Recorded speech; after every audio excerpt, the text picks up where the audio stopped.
पहला number question आपके screen में आ चुका है। पूछा गया है, बहुत इंपॉर्टेंट है कि हड़प्पा सभ्यता में विशाल स्नानागार के अवशेष कहाँ से प्राप्त हुए। बहुत वीवीआई है। हड़प्पा सभ्यता में जो विशाल स्नानागार के अवशेष जो प्राप्त हुए थे वो कहाँ, क्या रोपर में, मोहनजोदड़ो में, लोथल में या कालीबंगा में। तो याद रखिएगा मोहनजोदड़ो में प्राप्त हुए थे। ठीक है, right answer option number B हो जाएगा। नेक्स्ट दूसरा नंबर क्वेश्चन देखिए आपके स्क्रीन में आ चुका है। आप सभी आंसर देते चलिएगा कि पुराणों की संख्या कितनी है। वीवीआई क्वेश्चन है, आपके एग्जाम में पूछा गया क्वेश्चन है। पुराणों की संख्या कितनी है, तो टोटल 18 है। ठीक है, right answer option number B हो जाएगा।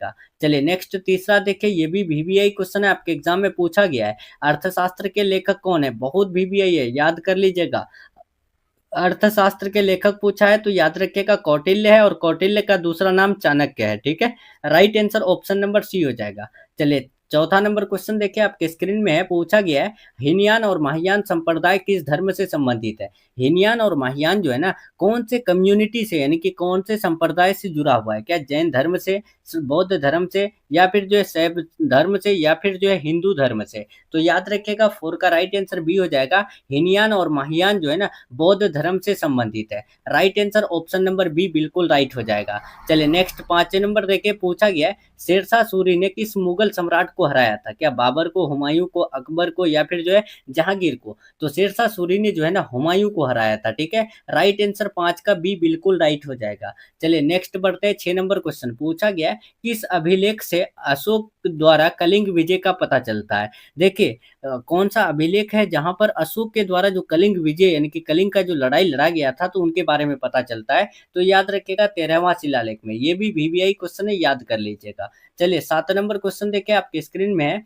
कि कनिष्क का राज्यारोहण कब हुआ था। देखिए कनिष्क का राज्यारोहण की बात करें तो कब हुआ था, तो याद रखिएगा 7 का right answer option number B हो जाएगा, 78 ईस्वी में। ठीक है, राइट आंसर बी हो जाएगा। चलिए 8 नंबर देखिए आपके स्क्रीन में है। गुप्त काल में हस्ती सेना का प्रधान किसे कहा जाता था। हस्ती सेना का प्रधान जो कहे जाते थे वो किसे, तो 8 का नोट कर लीजिएगा ऑप्शन नंबर सी, महापीलुपति को जो है ना हस्ती सेना का प्रधान कहा जाता था। अगर आप सभी पीडीएफ लेना चाहते हैं तो आप सभी जो है ना टेलीग्राम चैनल को ज्वाइन कर लीजिए। इस क्लास का पीडीएफ आपको बिल्कुल फ्री में मिल जाएगा। ठीक है, और अगर आप सभी गेस्ट नोट्स लेना चाहते हैं तो आप सभी इस नंबर में कॉल मैसेज करके ले सकते हैं। ठीक है, नंबर है 7366865888। ठीक है, चलिए 9 नंबर देखिए, पूछा गया है अलबरूनी ने अपनी यात्रा का विवरण किस भाषा में लिखा था। देखिए अलबरूनी जब अपने यात्रा का विवरण लिखे थे तो वो कौन से भाषा में, कौन से लैंग्वेज में, तो 9 का राइट आंसर बी लगा लीजिएगा, अरबी भाषा में लिखे थे। ठीक है, चलिए 10 नंबर देखिए आपके स्क्रीन में,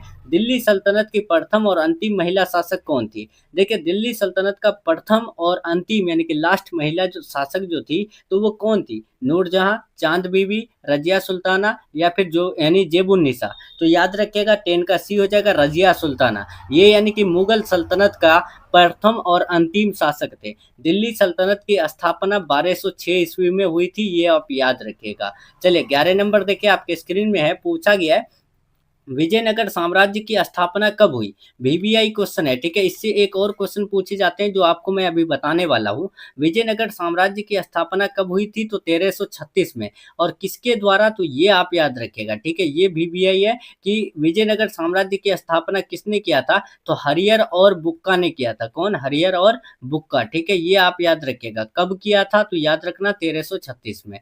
नेक्स्ट क्वेश्चन की तरफ बढ़ते हैं। गोपुरम का संबंध किससे है, गाय से, नगर से, मंदिर के प्रवेश द्वार से, या फिर जो है व्यापार से। तो गोपुरम का संबंध मंदिर के प्रवेश द्वार से है। Right answer option number C हो जाएगा। चलिए 13 नंबर देखिए आपके स्क्रीन में है कि उत्तर भारत में भक्ति आंदोलन का आरंभ किस संत ने किया। बहुत वीवीआई क्वेश्चन है, नोट कर लीजिएगा, याद कर लीजिएगा।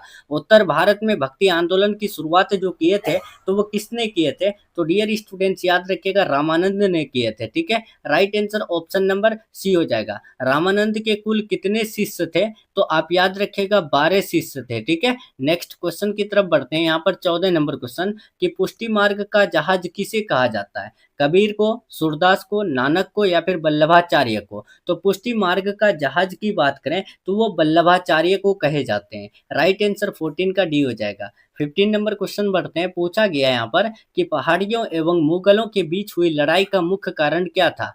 क्या जमींदारी व्यवस्था, या फिर जो है जंगल का सीमांकन जिसको दामिन ए कोह कहते हैं, धार्मिक कारण, व्यापारिक प्रतिस्पर्धा। प्रतिस्पर्धा का मतलब होता है कंपटीशन, यानी कि जो व्यापारिक बिजनेस को लेकर के कंपटीशन के बीच लड़ाई हुई थी। तो आपको बता दें, पहाड़ियों और मुगलों के बीच जो लड़ाई का मुख्य कारण था वो था क्या? तो याद रखिएगा, यानी जंगल का सीमांकन, यानी कि दामिन ए कोह। ठीक है, राइट आंसर बी हो जाएगा।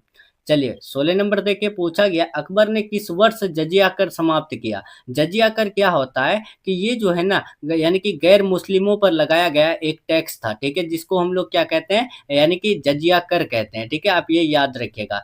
और ये जो है ना अकबर समाप्त कर दिए थे, तो वो कब समाप्त किए थे? तो याद रखिएगा 16 का बी हो जाएगा 1564 ईस्वी में। आपको ये भी पूछे जाते हैं कि अकबर ने जजिया कर क्यों समाप्त किए थे? तो अकबर ने जजिया कर इसीलिए समाप्त किए थे क्योंकि वो धार्मिक सहिष्णुता को यानी कि बढ़ावा देना चाह रहे थे, और अपने साम्राज्य में एकता लाने के लिए इस जजिया कर को समाप्त कर दिए थे। ठीक है, नेक्स्ट बढ़ते हैं 17 नंबर क्वेश्चन। बाबर ने पानीपत का प्रथम युद्ध कब जीता?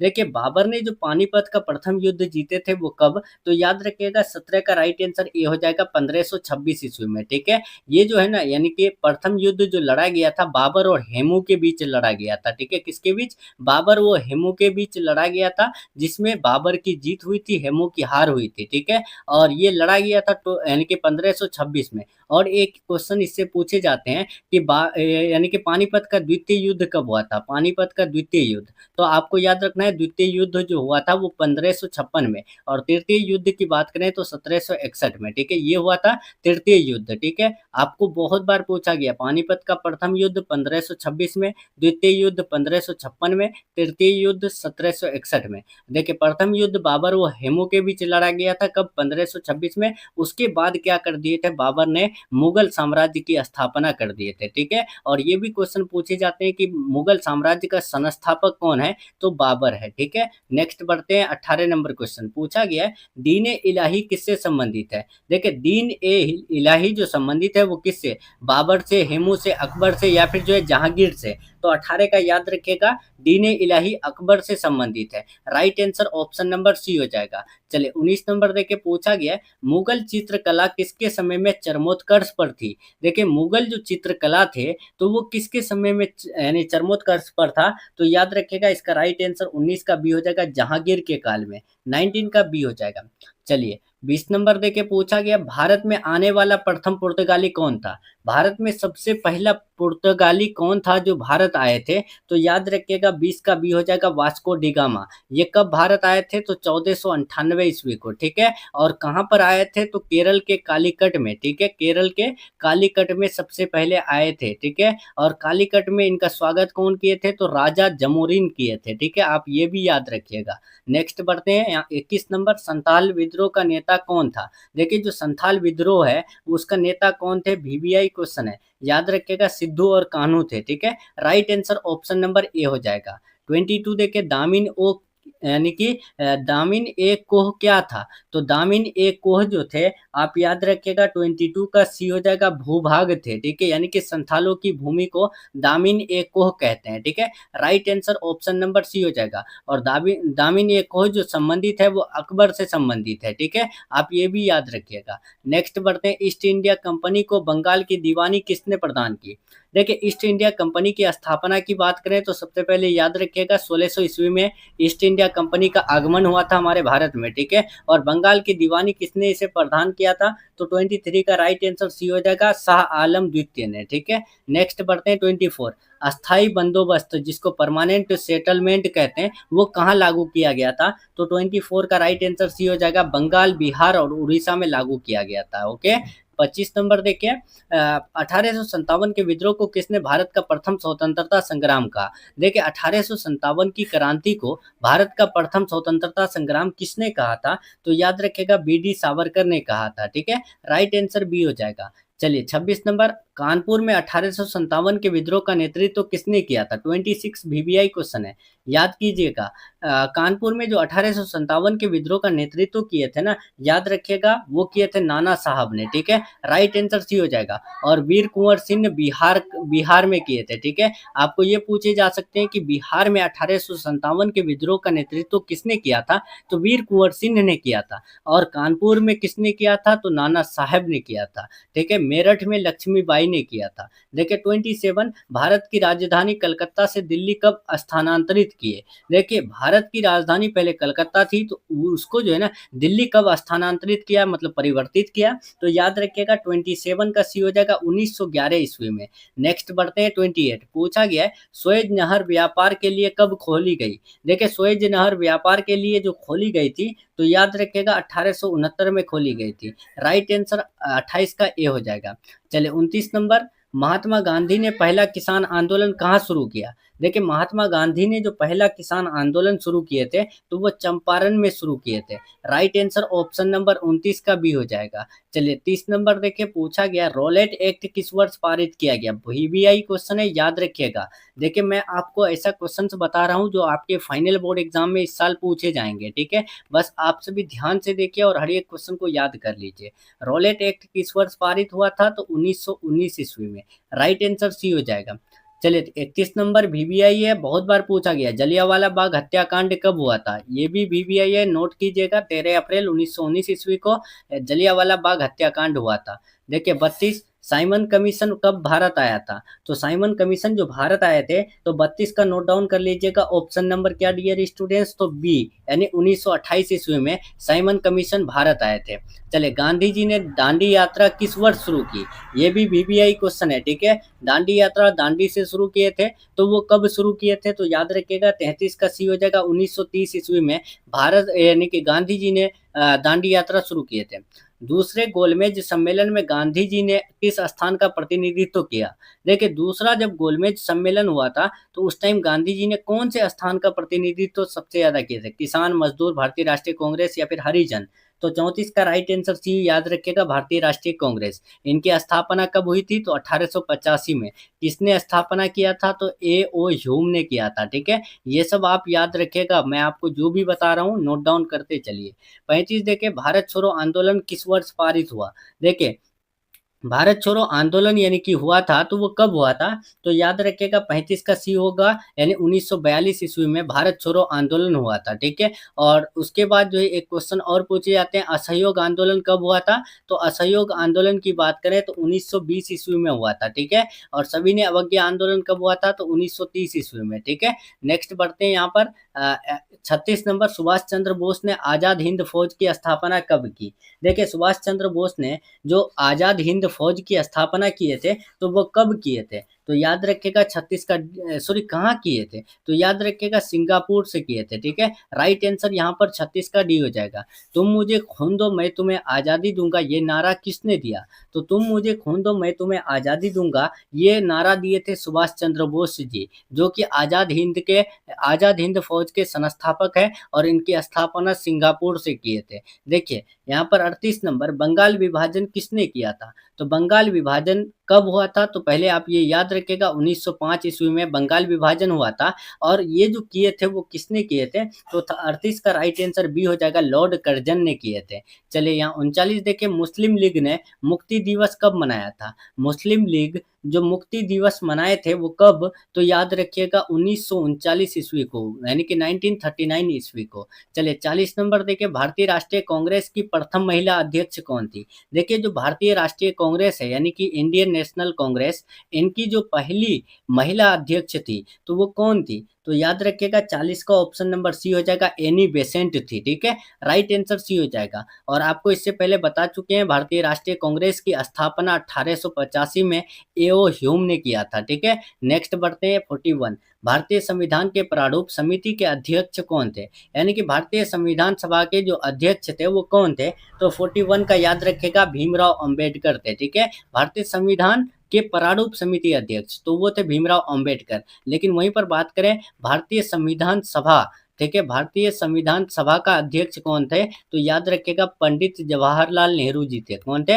पंडित जवाहरलाल नेहरू जी थे, ठीक है? आप ये याद रखिएगा। नेक्स्ट बढ़ते हैं डियर स्टूडेंट्स, यहाँ 42 नंबर। भारतीय संविधान के अनुसार संप्रभुता किसमें निहित है? भारतीय संविधान के अनुसार संप्रभुता जो निहित है वो किसमें? राष्ट्रपति, प्रधानमंत्री, संविधान या न्यायपालिका? तो याद रखिएगा 42 का ऑप्शन नंबर सी हो जाएगा, संविधान में निहित है। चलिए 43 देखें, हड़प्पा सभ्यता का पास यानी कि प्रशासन कैसा था? देखिए हड़प्पा सभ्यता का जो प्रशासन था वो कैसा? राजतंत्रात्मक, नगरपालिका जैसा, गणतंत्रात्मक, इनमें से कोई नहीं। तो याद रखिएगा यहाँ पर इसका राइट आंसर बी हो जाएगा, नगरपालिका जैसा हड़प्पा सभ्यता का प्रशासन था। 44 पवन मुक्ति किसके द्वारा रचित पुस्तक है? देखिए पवन मुक्ति एक पुस्तक है, मतलब किताब है, जिसको किसके द्वारा लिखा गया है? तो 44 का याद रखिएगा option number C, Vishakh Datta के द्वारा लिखा गया है, ठीक है? नेक्स्ट बढ़ते हैं 45, इब्न बतूता किस सुल्तान के शासनकाल में भारत आया था? देखिए इब्न बतूता जब भारत आए थे तो उस टाइम जो है ना, कौन शासन में थे हमारे भारत में? तो याद रखिएगा 45 का सी हो जाएगा, मोहम्मद बिन तुगलक थे, ठीक है? Right answer option number C हो जाएगा। नेक्स्ट 46, तैमूर ने दिल्ली पर कब आक्रमण किया? देखिए जो तैमूर है वो दिल्ली पर आक्रमण किए थे, तो वो कब, कौन से साल में? तो 1398 ईस्वी में, ठीक है? राइट आंसर यहाँ पर 46 का ए हो जाएगा। 47, अकबर ने फतेहपुर सीकरी में बुलंद दरवाजा का निर्माण किस विजय की खुशी में करवाया? देखिए अकबर जो है फतेहपुर सीकरी में बुलंद दरवाजा का निर्माण करवाए थे, लेकिन कौन से जीत की खुशी में करवाए थे? तो याद रखिएगा 47 का ऑप्शन नंबर बी हो जाएगा, गुजरात की जीत में, ठीक है? नेक्स्ट 48, रैयतवाड़ी व्यवस्था में भू राजस्व सीधे किससे वसूला जाता है? देखिए रैयतवाड़ी व्यवस्था में भू राजस्व जो है सीधे किससे वसूला जाता है? तो याद रखिएगा इसका राइट आंसर 48 का बी हो जाएगा, किसान से, जिसको हम लोग रैयत कहते हैं। नेक्स्ट, भारतीय स्वतंत्रता अधिनियम कब पारित हुआ? देखिए भारतीय स्वतंत्रता अधिनियम पारित कब हुआ था? ये भी याद रखिएगा, वीवीआई है। तो याद रखना 49 का बी हो जाएगा, 18 जुलाई 1947 ईस्वी को, ठीक है? राइट आंसर बी हो जाएगा। उसके बाद जो है भारत आज़ाद हो गया था कब? 15 अगस्त 1947 ईस्वी को, ठीक है? ये भी याद रखिएगा। चलिए नेक्स्ट बढ़ते हैं 50 नंबर, यानी कि आज का लास्ट क्वेश्चन, ठीक है? बहुत इंपॉर्टेंट क्वेश्चन है कि भारतीय पुरातत्व सर्वेक्षण विभाग के पहले डायरेक्टर जनरल कौन थे? तो चलिए इससे पहले मैं आपको एक क्वेश्चन दे देता हूँ आज के लिए कमेंट करने के लिए, ठीक है? आपको क्वेश्चन क्या दे रहा हूँ कि भारतीय पुरातत्व का पिता किसे कहा जाता है? आपको इसका आंसर बताना है। भारतीय पुरातत्व का पिता जो कहे जाते हैं वो किसे कहे जाते हैं, आपको बताना है, ठीक है ना डियर स्टूडेंट्स? कमेंट बॉक्स में देखते हैं कितने स्टूडेंट सही बताते हैं। बाकी यहाँ देखिए भारतीय पुरातत्व सर्वेक्षण विभाग के पहले डायरेक्टर जनरल कौन थे? तो यहाँ पर 50 का राइट आंसर सी हो जाएगा, अलेक्जेंडर कनिंघम, ठीक है? राइट आंसर सी बिल्कुल राइट हो जाएगा। तो